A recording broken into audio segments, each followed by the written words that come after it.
Allora, troviamo due sakinopus venati da dove scritta. Šis veidrodis Questo specchio ir labai senovinis. è molto antico. Antico, ma šiek tiek šuotas.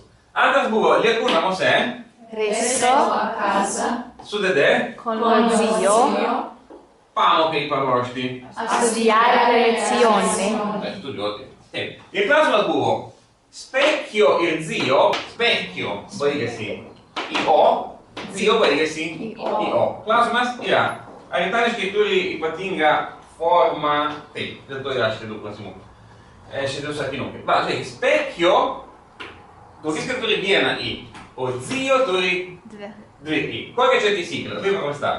Jeigu žodis baigėsi io ir į yra kirčiuota, tai tada mes suvokiame šitaip.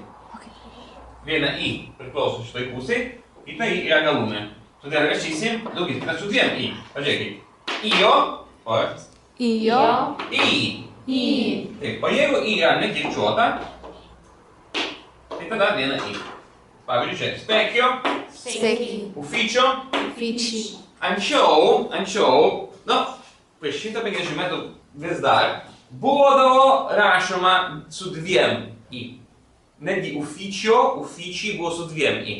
Bet šita rašyba jau seniai yra atsisakyta, šią rašybą atsisakyta ir todėl vyksta tik šitai. Jeigu kirčiuota į, o vyksta į atsiranda dvi į, jeigu nekirčiuota, jau tiesiog susijungia su į. Tas pats yra su veiksmažodžiais, atsargiai. Su veiksmažodžiais. Pažiūrėk, studiare, io studio, tu studi. Bet, pavyzdžiui, veiksmažodis slidinėti, sciare, pirmas asmuo yra koks? No, š yra šita raidė rusų kalboj ir mes nevartojame. Š. Šio. Šio. Tai mato, sciare, šita į priklauso šitam kamienui, o galūnė yra šita. Todėl tu slidinėjai yra tu, šį. Čia nekeitis, čia tiesiog į. Supratom? Kada rašoma du į,